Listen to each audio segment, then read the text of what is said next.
Bonsoir famille.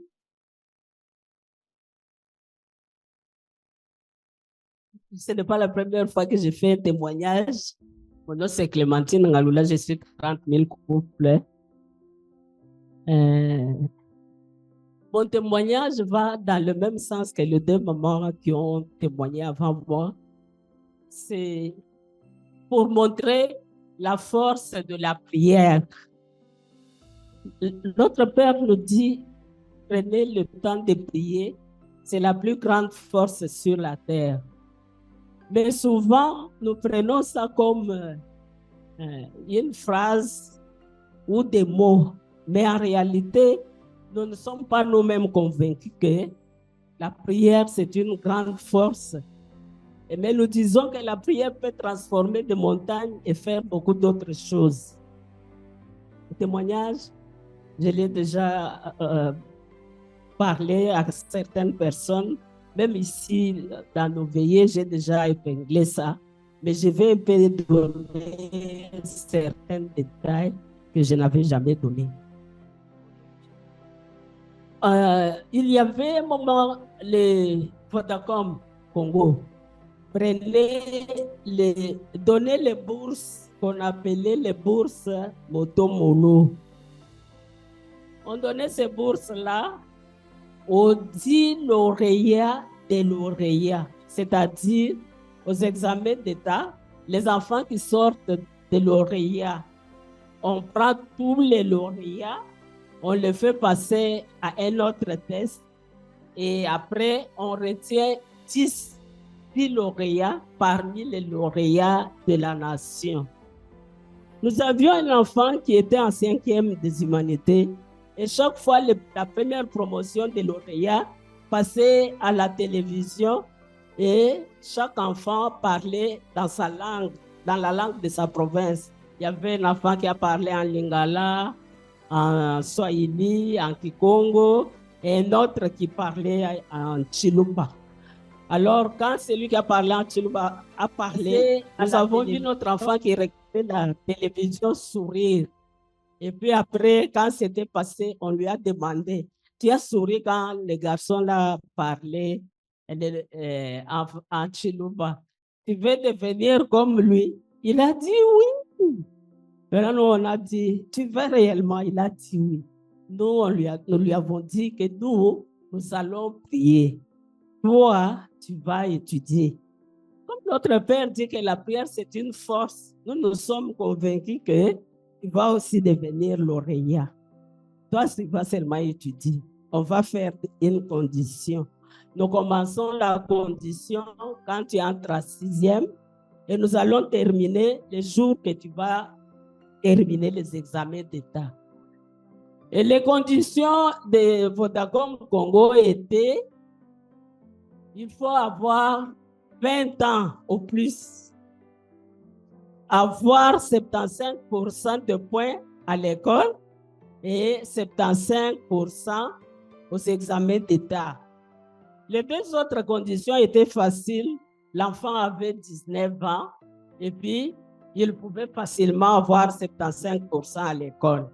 Mais aux examens d'État, là, c'était ça l'équation. Au moment où il fallait entrer en 6e, l'enfant est parti, il y avait des votes, je crois en 2011. Il est parti faire des votes dans un village. Là où il était, quand il est rentré, il disait, j'ai prié pour que les chefs de ce village-là viennent s'enrôler chez moi. Et c'était l'enrôlement, ce n'était pas encore le vote. Alors, il a dit, j'ai prié, j'ai dit, le chef du village, le jour qu'il viendra s'enrôler, qu'il s'enrôle chez moi.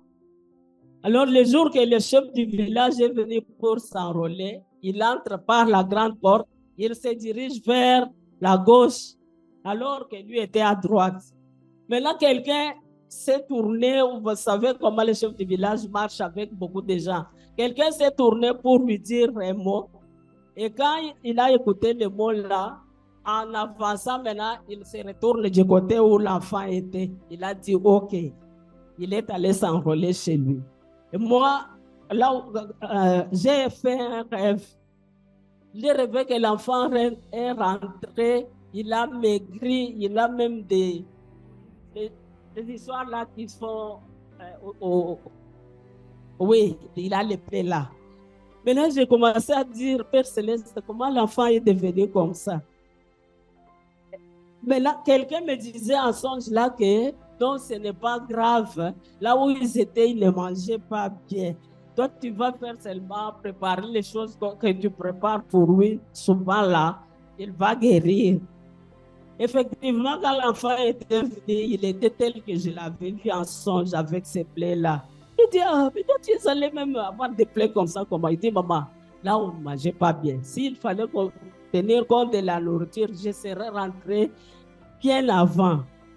Mais malgré que la rentrée scolaire a eu lieu pendant que lui était au village, là, nous avons commencé la condition. On priait pendant 7 minutes chaque jour.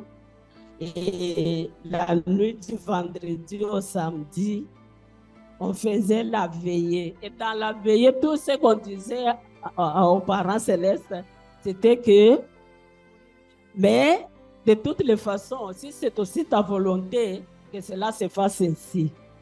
On Maman, a est-ce que tu prié peux comme lever ça un peu la pendant voix? toute l'année scolaire. Et le jour que l'enfant a terminé les examens d'État, comme il était au maquis, quand il est revenu, son papa a demandé comment ont été les examens. Il a dit que s'il faut dire la vérité, je vais faire 100%. Son papa a dit, alors, toi quitte ici, on va seulement voir au résultat. Et quand les résultats étaient sortis, nous, les mamans de Bouchimaï, nous étions partis à Monéti, 300 km, pour soutenir un séminaire de mamans qui se faisait là-bas et aussi enseigner. On revenait de ce séminaire-là, juste quand on descendait du véhicule pour commencer à faire sortir nos histoires, un gérant d'une banque où je vendais le carburant m'a téléphoné. Dès que j'ai dit allô, il dit, le gérant qui était ici m'a appelé. Il a dit, dis à la maman là qui nous vendait le carburant que son fils, puisque mon fils étudiait avec sa fille, que son fils est lauréat de la province du Kasaï oriental avec 81%. En réalité, nous, quand on priait, on demandait le 75%, c'était c'était le sommet demandé. Mais quand il y a eu les résultats, l'enfant était sorti avec 81%. Et il n'était pas le lauréat de son école, ni de la ville de Bujimaï, mais de toute la province du Kasaï oriental.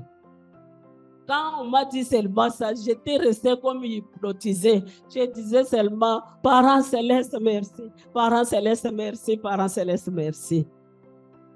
Après, c'était la première épreuve, l'enfant réussi. Maintenant, il fallait maintenant passer le test de tous les lauréats de la nation pour prendre les 10 lauréats des lauréats. À ce moment-là, l'enfant était déjà ici, il étudiait à l'IPC, il faisait la médecine. Les gens de Vodacom ont commencé à chercher maintenant où était l'enfant. Moi, nous, on ne savait pas qu'on cherchait l'enfant. Les responsables, la personne qui était chargée de ça est allée à l'école où était l'enfant.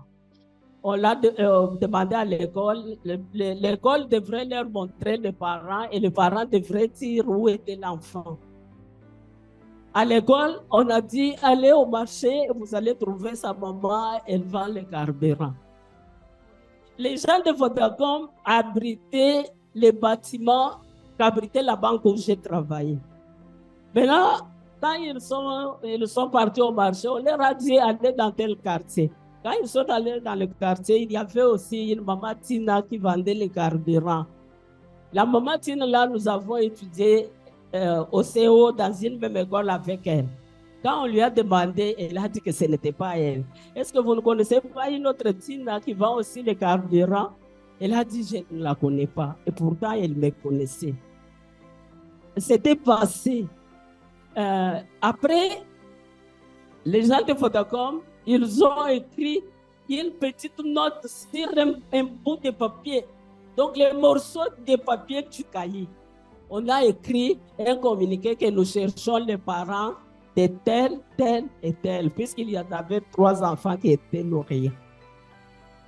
Maintenant, même quand un enfant passe par là, il peut même ravir ce petit papier-là et jeter. Même quelqu'un qui passe, il ne peut pas être attentionné pour lire ce qui s'est trouvé sur les papiers. Mais c'est une maman qui m'a appelé pour dire, Maman Tina, je suis passée devant Vodacom, j'ai vu un bout de papier très petit. Mais on a écrit qu'on cherche les parents d'Arsène. J'ai dit, bon, je vais aller. Mais la personne qui cherchait les parents de l'élève Arsène, le matin de ce jour-là, moi, j'allais acheter le pain au coin. Quand je revenais, lui habitait un peu au bas de chez nous. On s'est croisés, on s'est salués. Maintenant, quand je suis allée chez Vodacom, j'ai dit, on m'a dit qu'on est en train de chercher les parents de l'élève tel. Moi, je suis sa maman. Maintenant, tout le monde a crié, oh! On appelait le monsieur là qui cherchait les parents. Il a dit, vous savez, l'enfant dont tu cherches les parents est fils à Maman Tina qui était à la banque. Quand il est descendu, il a dit, c'est pas possible. Mais j'ai croisé Maman Tina ce matin. Elle m'a même salué. Je lui ai demandé comment ça allait. Et pourtant, je l'ai cherché. Maintenant, là, je me préparais pour retourner encore à l'école et demander où était l'enfant. Il m'a demandé, j'ai dit, l'enfant est à Kinshasa.